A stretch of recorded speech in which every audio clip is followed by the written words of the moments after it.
This house is for me and my parents. Write up the divorce papers and get out. My husband, Leon, who has been treating me like a maid and always favoring his parents, is again saying whatever he pleases. I've been patient so far to avoid upsetting my parents, who were so happy about our marriage, but if he is going to behave like this in front of them, it suits me fine. Alright, I'll do as you say. I left the room, taking my distraught parents with me. When will he realize his numerous misunderstandings? I'm looking forward to it. My name is Jessica, 29 years old. I was born when both of my parents were 40 years old. They wanted a child, but it didn't come easy, and infertility treatments were not as advanced as they are now, so they had a lot of distress. Just as they were about to give up on having a child, that's when I came into their lives, and even now my parents still talk about it joyfully. Being the long-awaited child, I was doted on immensely by my parents. Even when looking at my childhood photos, I can feel the love my parents had for me. Although my parents were not wealthy, they always celebrated events like my birthday, Easter, and my kindergarten graduation in a grand manner. They were also very supportive of my studies. If I said I wanted to learn English, they immediately enrolled me in an English conversation class, and they bought me a lot of books because I loved reading. They also said, "If it's something you need for your studies, just let us know and we'll get it for you." Looking back, I now realize that they must have struggled quite a bit to cover my education expenses, but they never showed it. They always treated me with smiles and celebrated greatly when I got good grades. As I grew older, sometimes my friends would mistake my parents for my grandparents, but I never minded. I met my now husband, Leon, at a matchmaking service. Leon, like me, was an only child with elderly parents, and our circumstances were similar. We had the same hobbies, and our conversations were lively. We dated smoothly and decided to get married. My loving parents were in tears at our wedding, blessing our marriage. At first, I was working after our marriage, but Leon proposed. We both have elderly parents. Of course, we don't feel dissatisfied about it, but wouldn't it be nice if they were younger? It's tough to raise a child in old age. We want to have children sooner, so can you quit your job and focus on raising a child? I loved my job, but what Leon said made sense. I remembered my mother telling me that her night shift job and the stress from it, as well as not being able to get the timing right for conception, might have been reasons why they had difficulty having me. I thought it might be a good idea to quit my job and focus on creating a conducive environment for having a baby. Plus, Leon said, "You can return to work when our child is old enough," which reassured me. Fortunately, I had a professional certification that would allow me to return to work anytime. So, I quit my job and became a full-time homemaker. However, after our marriage, Leon started acting high and mighty just because I was a homemaker. Before we got married, I thought Leon treated me as an equal, but after, he started acting as if he was superior. Being a housewife isn't exactly a walk in the park. Between cooking 3 meals a day, cleaning, laundry, things I used to casually handle when I was alone became a challenge, especially since Leon is particular about details and won't allow any slack. Dinner should always consist of at least 3 dishes. Also, ensure there's hot pancakes for breakfast. My mom managed to do that even while working. When I wake up in the morning, my suit and shirt should be ready on the hanger. Just grab my bag and go. That's the least you can do as a housewife. That's how my parents always did it. Every time I tried to object, he would retort, "You're a housewife, aren't you? Don't get too high and mighty while eating off my dime." That became his catchphrase. Despite his complaints about me eating off his dime, the money Leon gave for household expenses was barely enough. I spent my days scrutinizing our budget, constantly scouring the internet for money-saving tips. One day, given the situation, I mused out loud, maybe I should go back to work. Leon responded with, "Didn't you say you used to work at a law firm? Being a secretary there won't make much money. I won't allow you to neglect housework for that." So he wouldn't even let me return to work. I wondered if Leon was misunderstanding something. However, by this time, I was too tired of his constant complaints and shouting to argue. And truthfully, I wasn't sure if I could maintain the quality of housekeeping and care for Leon if I was also working. Moreover, I didn't want to upset my parents, who were so happy about our marriage, so I couldn't confide in them. But it wasn't just Leon's attitude that bothered me. He frequently invited his parents to our house. Mother's Day, Father's Day, his parents' birthdays. He would find any excuse to invite them over and have me prepare the meal.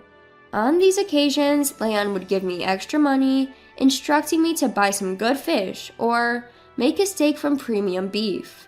Every time we hosted his parents, Leon would give them gifts. His parents would eat and drink to their heart's content, treating our house as if it was their own, without thanking me, and then they'd leave. Once, I asked Leon, "I think it's great that you honor your parents, and I don't oppose it, but can we also invite my parents occasionally?" Leon immediately turned sour and snapped. "Why would we do that? Understand this. I'm the one paying for the meals and gifts. Why should I spend money on your parents who aren't even blood related to me?" He dismissed the suggestion. Resigned, I started secretly using my savings from before I was married to buy presents for my parents.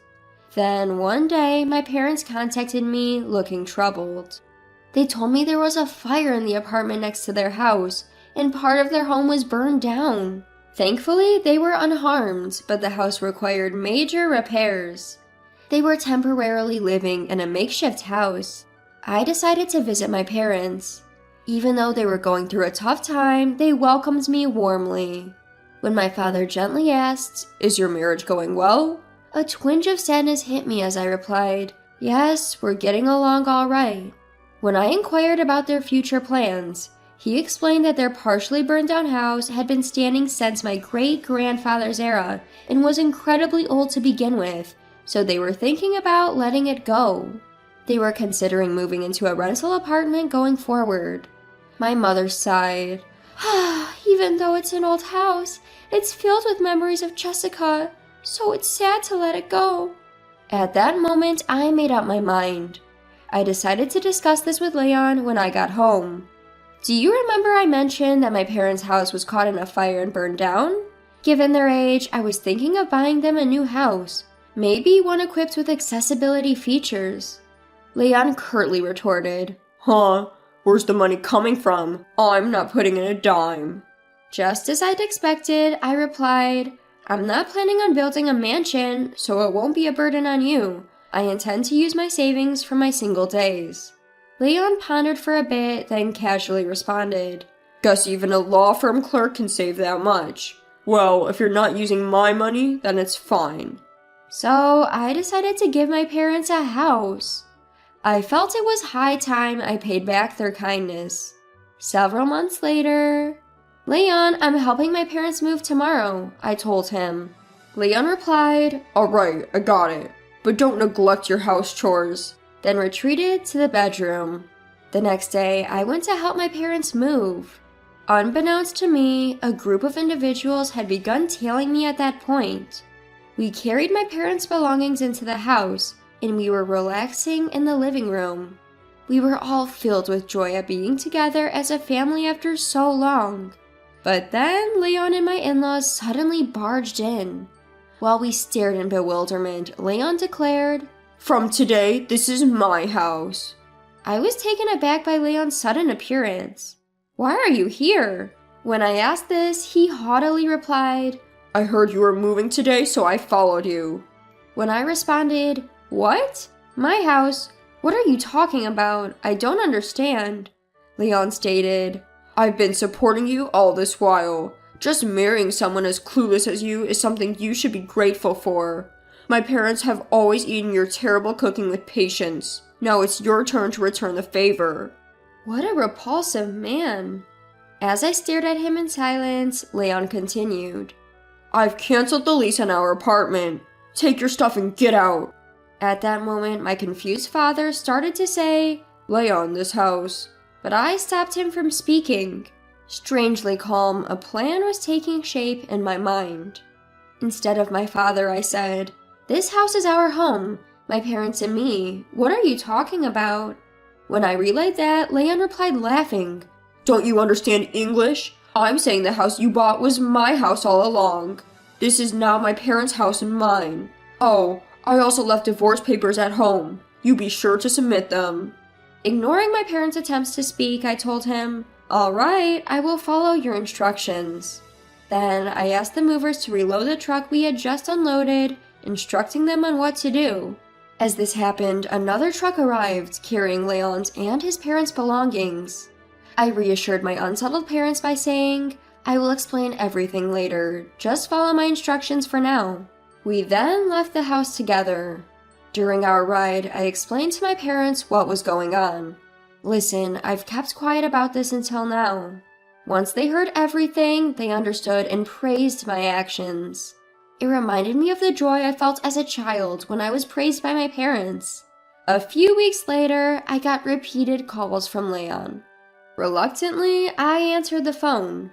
Without waiting for my hello, Leon shouted, "Hey, isn't this the house you bought? Someone just told me they're going to call the cops if I don't leave." "Yeah, that's correct. So when you said that house was ours, I was taken aback. That rental was your house, huh?" I replied, laughing. This made Leon absolutely livid. "Hey, quit mocking me. Just explain it. Wasn't that house bought for your parents?" Then I explained everything to Leon step by step. The house that I had bought for my parents was under renovation after the purchase. However, the day before moving in, the renovation company told us, due to our mistake, the work will not be finished on the scheduled date. It was entirely the renovation company's fault. Since they had contacted us in the evening, it was too late to cancel the movers. The renovation company, taking responsibility for their mistake, arranged a rental house for us to live in until the real house was ready. It was a model home that had finished its exhibition period. We planned to live there until the renovations were completed, but Leon and his parents moved in by mistake. When my parents tried to clarify, I decided to get revenge based on Leon's terrible misinterpretation. After that, I stored all of our belongings in a rented storage unit and lived in a hotel with my parents. Meanwhile, I submitted the divorce papers prepared by Leon as he had instructed, and that's how I got divorced from him. My parents told me you should have consulted us sooner. However, I think things turned out for the best. I was able to spend time with my parents and managed to divorce Leon. Now, I'm living with my parents in our newly renovated house. I've deliberately not shared our new address with Leon, so he has no idea where we live. Leon once asked me, "But how are you going to support yourself without me? You were just a stay-at-home wife, right?" With a sigh, I answered, "You know, I didn't expect you to be under this misconception for so long, but my profession is a lawyer, you know?" "Huh?" Leon seemed shocked and responded with a confused reply. When I first met Leon at a matchmaking service, he asked me what I did for a living. I told him that I worked at a law firm. He assumed I was a secretary. I let him believe that because when I'd previously mentioned being a lawyer, people often remarked how stuffy it sounded or how they didn't like being corrected based on the law. I hadn't imagined he'd continue to mistake me for a secretary after that. It showed how little interest he really had in me. I guess Leon wanted a housewife more than a partner. I think the reason he asked me to be a stay-at-home wife was just that. I bought the house with the savings I had from my time as a single lawyer. "If you explain that, well, we're married, so I should have a claim to the property." I responded, "The savings I had before marriage are mine, and they're not subject to property division. If you have a problem with that, we can go to court, but I'll win, of course." Hearing this, Leon fell silent on the other end of the phone. I ignored such remarks from Leon, saying, "Well then, goodbye. Be nice to your beloved parents." And with that, I hung up the phone. I heard about what happened next through a fellow attorney who used to be my colleague. Leon kept contacting me, unable to accept the situation, so I reluctantly decided to communicate with him through my attorney. Leon was insisting on me returning the money we had spent during our married life. However, after discussions through the lawyer, he understood that it was not feasible and seemed quite disappointed. That's expected. After all, I became a stay-at-home wife because Leon asked me to, and it's a husband's duty to provide for his family. I did everything that I should have as a homemaker, and I didn't fall short. Leon had terminated our apartment lease himself, leaving him with no place to stay. Currently, he has moved back into the small condo where his parents lived, and the three of them are living there, uncomfortably crammed into the small space. Leon had virtually no savings. He had a low salary, and yet, he made me stay at home, only gave me the bare minimum for living expenses, and spent the rest of the money on his hobbies and gifts for his parents. Despite this, Leon was starting to desire a larger house. He seemed to have come up with this plan when I mentioned to my parents that I wanted to buy a house. Needless to say, it failed spectacularly. Even if it weren't a temporary home, assuming that we would leave quietly is just stupid. It's pathetic to realize how naive my ex-husband was. Leon is now tired of caring for his parents in the cramped condo, and he has been pressing for reconciliation many times, now that he knows I'm a lawyer. Of course I've been ignoring him. I'm currently enjoying my time in my new house with my parents. At the moment, I'm not particularly keen on getting married again. However, a fellow attorney who I worked with during my divorce from Leon has been showing some interest. I am considering being a bit more positive about it, perhaps to give my beloved parents the joy of seeing their grandkids sooner.